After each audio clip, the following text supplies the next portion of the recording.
Welcome to News with a View, hosted by me, John A. Costa, an expert in nothing which qualifies me to speak about my opinions on the news and what's going on.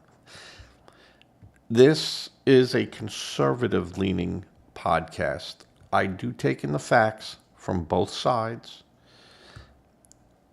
and if it aligns to a legal and a doable conservative agenda, I'm going to lean that way. But only if it makes sense and conforms to our laws. If it does not conform to our laws, then it must be put through the process of vetting it. And I'm all for that. That's the way our system of government works. And that must be upheld and adhered to. So I'm not a libertarian. I'm a conservative. I'm a federalist. And no one should apologize for their political leanings in America. You don't have to apologize. No one has to say, well, that's fine.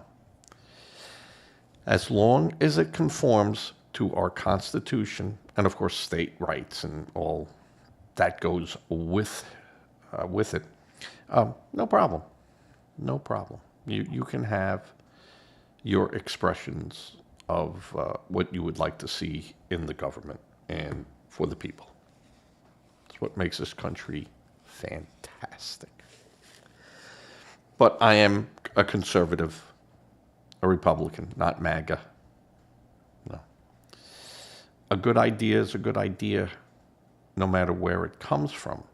It just has to be able to have a process of being feasible in the playing field that we're on. Yes, I would wish everyone could be fed. I wish everyone could be housed. I wish there were no wars, and I wish that people could just live a good, happy, productive life. Yeah, I don't know how to make that all happen, but I do know how to make that happen right here in the USA. All right. And we can disagree with that. I want to thank my new subscribers. I have gotten some new subscribers. I thank you. Some people that have not subscribed, but they leave comments. Thank you. I appreciate that. And again, you don't have to agree with what I say, what I feel, what I think, what my opinion is. You don't have to agree with that. I just ask that if you're going to leave a comment, good or bad, put some teeth into it. Just don't say, baloney, or, they don't say baloney, believe me. But put some substance in it. Tell me where you disagree with me. And you could say, well, I disagree with everything you say. And come on. If you're going to have a leaning, expand on it. Explain yourself. That's all. So today is episode 69 in my yearly series so far. Today is May 13th. Happy birthday, Brother Donald. Today I'm going to talk about, again, it's Democrats. Let's face it, they're giving me a lot of things I could speak about, and what's wrong with the Democrats. And I'll be talking about President Trump's visit to China, which is very important. Very, very important. This, to me, is signaling something. Some things that are happening in the administration, that nothing big. People come and go. That's how I look at it. And then a little discussion again about Democrats. And this has to do with state election primaries in Nebraska. They pulled another fast one on their own people. All right, so of course, the Democrats are still reeling from the Supreme Court opinion, and not opinion, it's their ruling on redistricting and how that mechanics has to work. No more using race as a means to create, expand, or even to delete district lines. And you have Jeffries and Democrats saying that the Supreme Court should be removed in the state of Virginia, the state Supreme Court, so they could just push through their vote that they had on redistricting, which was approved by the voters. But what the problem in Virginia was is they did not keep to what the Constitution says you must do to change the redistricting lines. And, they want, there's Democrats screaming that we should go to the Supreme Court, the federal Supreme Court, and argue this case in front of the Supreme Court. And the Supreme Court won't even hear this case because another valid court has said you have failed to meet your obligation in how to do this. It's a no-brainer. They're not going to take away, and the state is, the federal government's definitely not going to say, yeah, you could abuse your state constitution,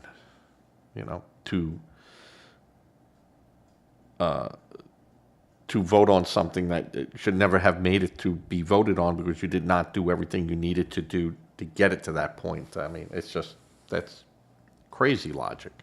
But that's what you're dealing with. And you have Jeffries, the minority speaker of the House of Representatives for the Democrats, saying stuff like this. You have Cory Booker out there saying crazy stuff.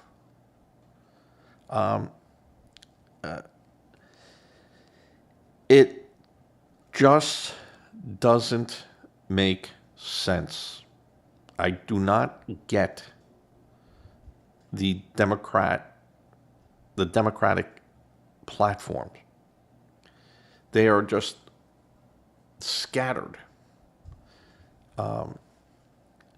They refuse to answer questions on, border. They refuse to answer questions on how they would handle illegals.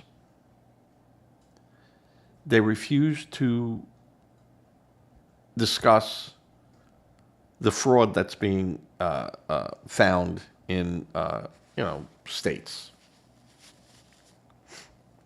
They refuse to take ownership of a lot of this. And again, I said, you're running for election. Just running, I hate Trump, Trump bad, Trump orange, baby Trump. That's what you got? That's what you're bringing to the table. Complaining, and I understand where people are upset about the war with Iran. But come on, folks. We do not need an excuse, or we don't really even need to explain to most literate people why this has happened.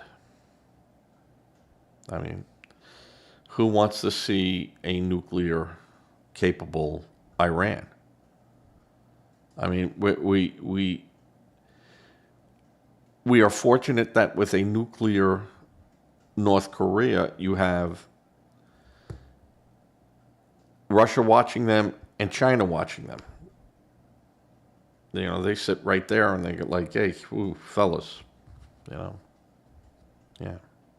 And, if you don't think for a second that Russia and China don't have plans to go in there if necessary and seize those nuclear weapons, you got another thing coming.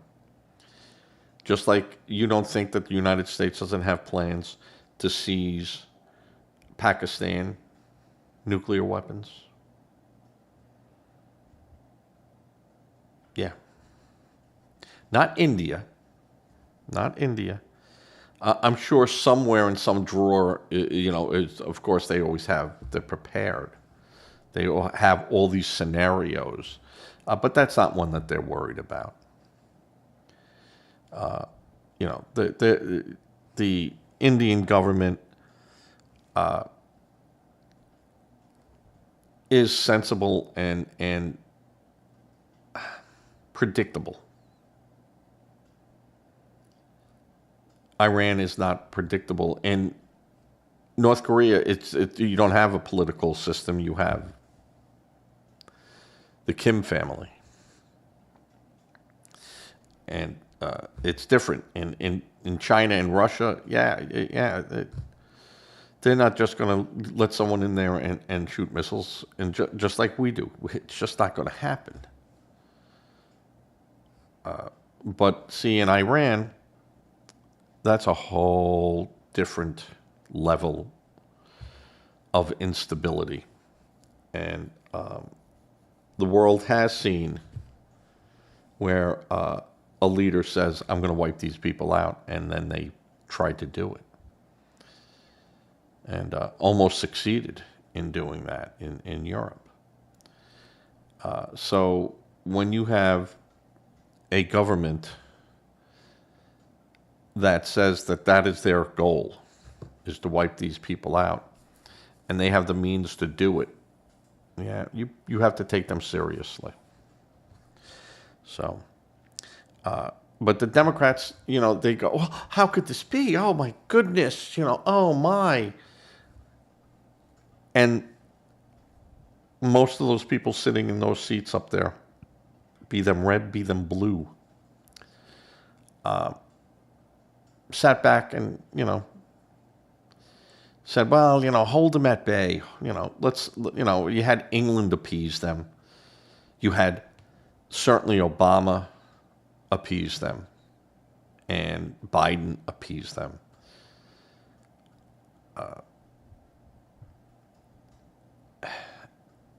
Now you're dealing with Trump, who says, I'm not on my watch or in my administration or any Republican administration coming up will we allow or tolerate Iran to be a nuclear state. Yet the Democrats are fighting him tooth and nail on that. Why? Why? And it's silly, because honestly, if President Trump is successful in stopping Iran, or defanging them at least, wouldn't that be great for the next Democratic president walking into office, not having to deal with that? That's not something on his plate. Wouldn't that be wonderful? Yet they scream and yell and think this is the worst thing that could have ever happened. I don't get it. All right, this has been 13 minutes of me with the Democrats and redistricting. In the redistricting, all the Republicans now running to redistrict their states if they can do it. Mississippi, who had been one of the players who said that they were going to redistrict. Governor Reed has now said, well, I didn't say we'd do this in 2026.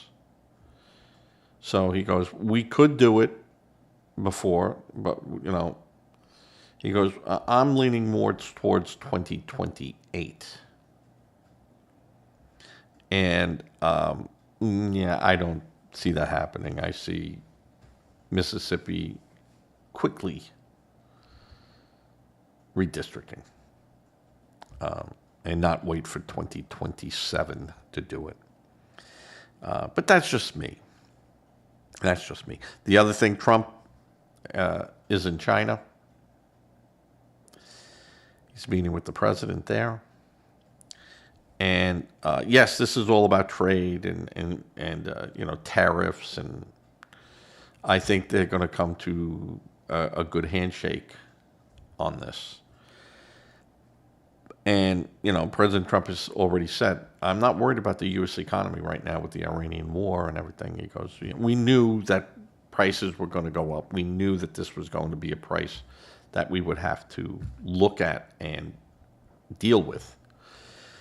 But I think there's a deeper message in here. Now, China and Russia have been aiding Iran and militarily by giving them logistical data on American and Israeli assets in the area. I think President Trump is, he rejected the Iranian peace offer because it did not deal with the nuclear issue. They want to be able to produce plutonium, and Trump is saying nope. Now, my personal belief is, is that there will be some type of deal with the atomic energy agencies looking in and making sure that, if they're going to make 100 pounds of plutonium, that 100 pounds of plutonium, the process is vetted.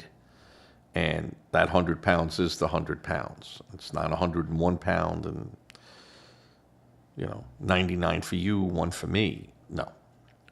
There has to be a system in place. The problem with Iran is that for 47 years, you couldn't trust them. They lied about everything. So I could see President Trump going, no, I'm not taking the chance that you're lying. The risk is too great. This isn't having a couple of patrol boats or, threatening. He goes, the nuclear weapons could be, the end of a lot of people. I think that he is over there saying to the president of China, okay, we don't know who's in charge there. You're sending them stuff, so we're going to assume that you know who's in charge. So we would greatly appreciate it if you can get those people to understand where we are with this, and that by this weekend, if we do not have an agreement that we can go, we can all live with this. And it's not something where just you can live with this and we can't. That's not going to happen. And, we would appreciate if you would make that very clear. And if by this weekend there is not an agreement in place that Trump can look at and go, this I can do, this war is going to go into a phase that people don't want to see. And, I hear the people, saying a lot of stuff about the Kurds and, in Iran and elsewhere, they're not stepping up to the plate. They kind of didn't do what we wanted them to do and stuff. Yeah, they have their own interests. These are not people that you're going to trust. The Iranian people, we're saying, rise up against your government, but how? How? You still have a Republican, not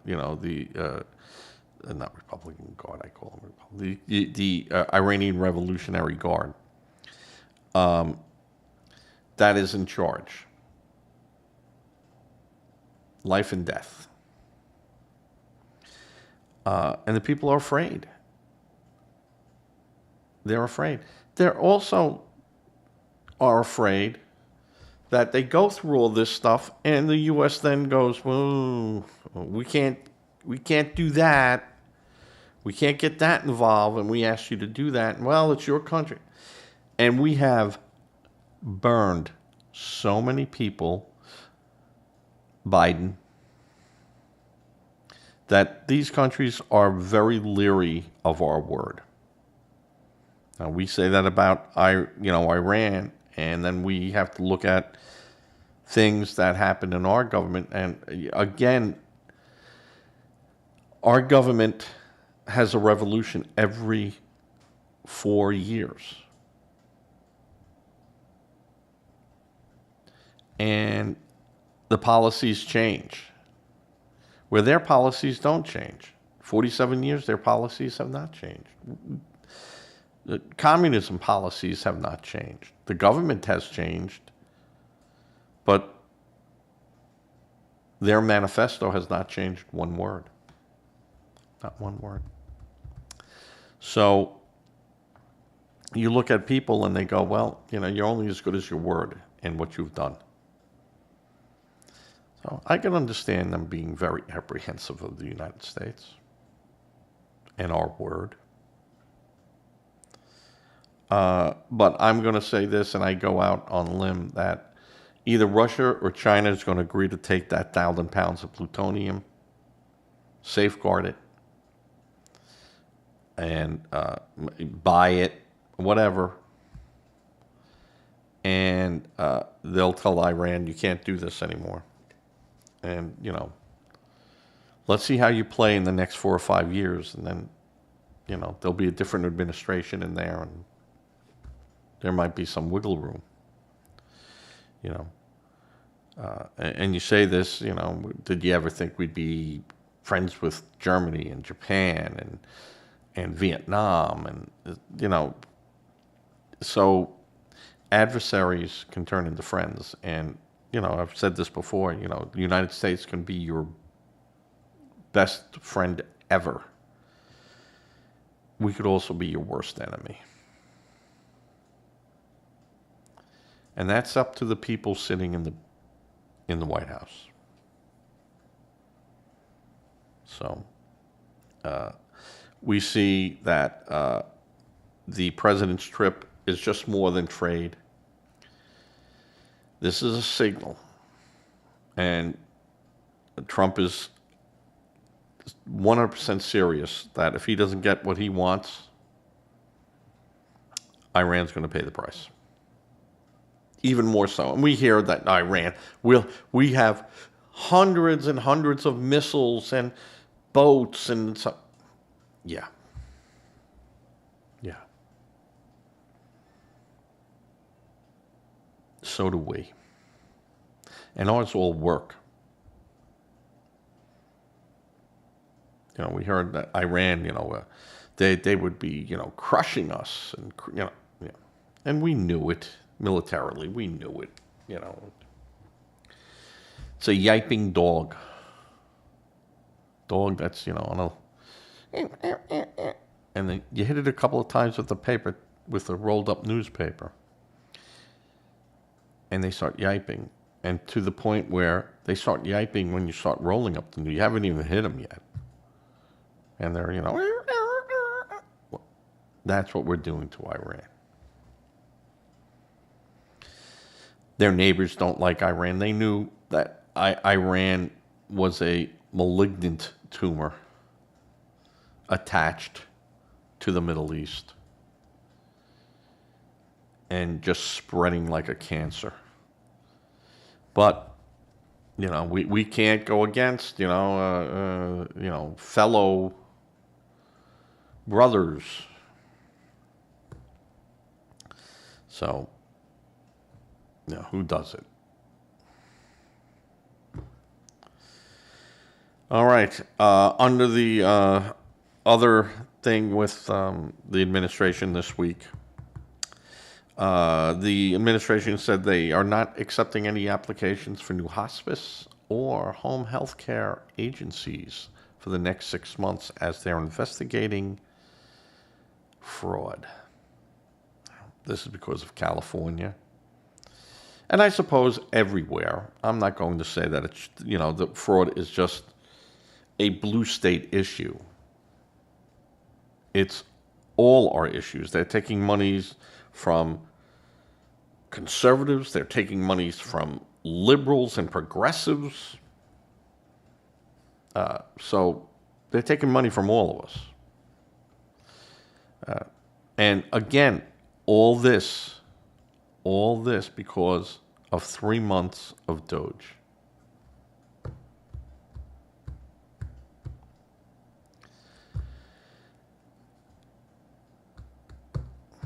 Where you're not going to find any fraud. You're not going to find anything wrong. You're not going to, and they just scratched the surface and already the cockroaches are running.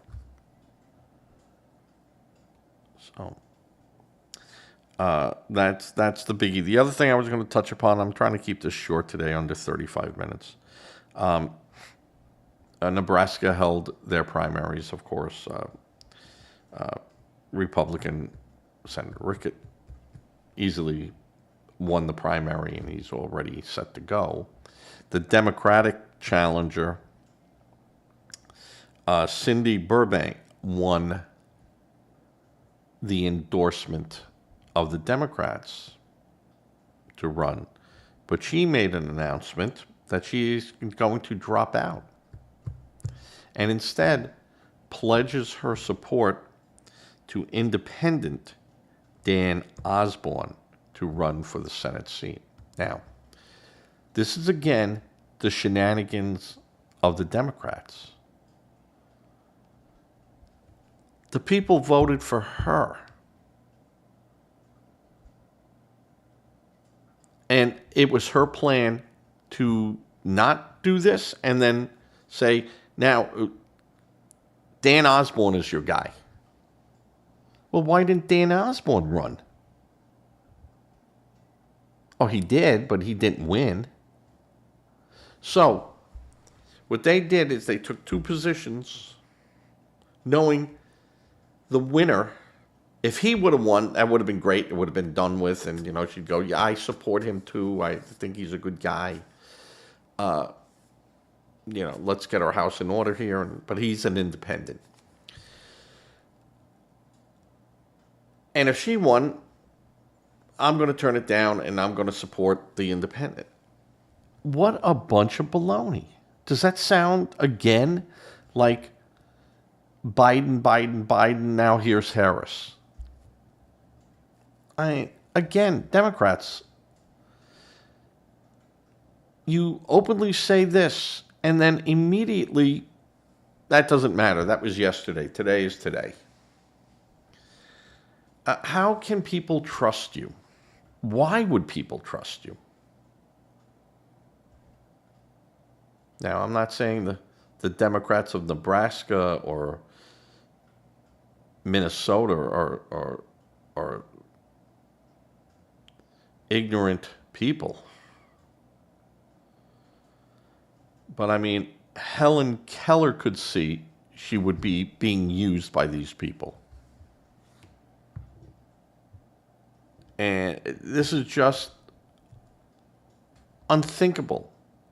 Unless, so far into her race, she found out she was sick, but you're in it, you got to finish it. I can't pull out because pull out, and then we might get some real over-the-top person that we don't want to see either as a Democrat. We don't want to see that. So they pick Dan Osborne to run, and in what I would call a ghost election. If I voted for Cindy Burbank, and then she goes, well, I know I won, but guess what, folks? I'm pulling out, and I'm going to support this guy. I'd be upset. I would actually be mad.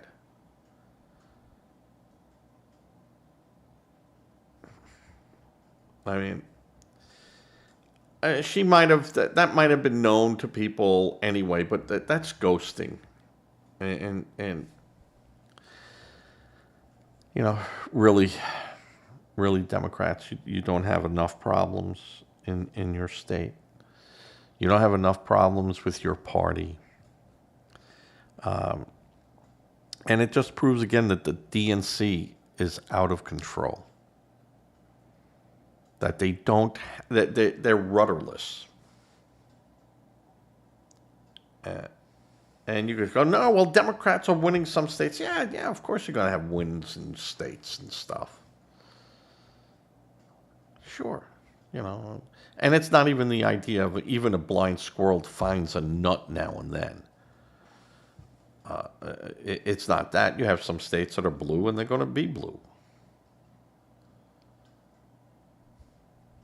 But when you start looking at the percentages of what's happening, and take, for instance, when Hochul, the governor of New York, ran. And you see that, you know, she didn't win by a big percentage as much as the state is made up of Democrats. And you'd start looking at those numbers and go, all right, she won by, you know, 6%, but she should have won by like 18%. And if we continue this downward loss, we're going to lose these seats. We're going to lose this. And that's what's actually going on. You know, where they go, we're getting, we had, you know, 1 million new Democrats sign up, and, you know, boom, boom, we got the numbers. But what they don't show is the numbers that they've lost and are continue bleeding off. I think that's the real trigger point now. That you could just look at that and start computating and going, you can't sustain these losses and stay in power. 2024, prime example. And, you know, you had these people go left and you lost. So what do the Democrats do? They go further left. And they take ridiculous stands. They make, outright lying statements in front of the press every day. And they don't get called out on it except by a few media outlets. And those media outlets are so far to the right that you go, I don't know if I believe them either. You know, you want to really see what a politician has to say, you just look at his speeches that he gives around. And go to C-SPAN, take a look at that, see what they're saying on the floor. It gives you a much better picture, you know, a window to look through at these people that normally you can't see in a 10-second snippet of a speech they give. You know, a 20-minute speech, and you see 10 seconds of it, and you go, oh, this guy's a genius, but you didn't hear anything past that point. You didn't hear anything but, you know, this 10-second snippet on the news. So you really have to be careful, and you really have to research and look. And you know what? All these politicians, all of them, not saying just Democrats, is they pray that, well, Democrats don't pray, but Democrats just hope. But they all feel that no one really looks at the news. No one really looks at what they're saying. No one's looking at, you know, where's this guy getting his money from? What's his background? What has he done before? To go and go, well, you know, personally, I might like the guy, and the guy is, you know, a nice guy. He's, you know, he's kissing babies and not kicking dogs. All right, he's a nice guy. But you start looking at, you know, where he has been, and you go, oh, I don't know if I I don't know if I could stomach this guy. So that's what they all hope for. All right. I'm going to call this a day. I thank you all. Again, the subscribers, if you made it this far, if you got this deep into it, and you're good, please like, dislike, leave a comment. If you haven't subscribed, subscribe, because then you get notifications on when I go live, like I'm doing right now. If you see little editings in the front and my little banners and blah, blah, blah, that is, this show, but then post-production, as they called it. But when I go live, you'd see, live now if you want to look at them. And I very rarely edit anything that I do. I never take anything out. I might make a correction to go, hey, I said this. Wasn't quite right. And that happens. And sometimes I get called out on it. Bob in New York. And other people. And I'll address it. And if I feel, hey, no, look over here and see what they said. Boom, boom, boom. And, well, you're taking that out of context. Well, could be. But that's what he said. Or she said. All right. Please give to a charity if you can. Just make sure that it's a bona fide charity. Don't become a victim trying to help victims. If you're not interested in that, and that is not your flavor to go to, please think about giving to a food bank. They need food, of course, but they also need money to address situations that are going on right then and there. And you help in your own community for the most part, and you do it and you feel good, and don't judge people. I know, oh, they put themselves in that, they're lazy, they don't want to work. Well, they got kids. Should the kids go hungry? Well, they getting EBT. Well, I don't know what they're doing with their EBT. All I know is that mom is showing up at the food bank, and she has kids. Sometimes you just got to put that aside. It's hard, but you got to do it. Say a prayer. I say this all the time. Prayer does work. And God listens. I want you to think about that just for a second. Not longer than a second. God listens. God knows. And that's it for today. I'm done.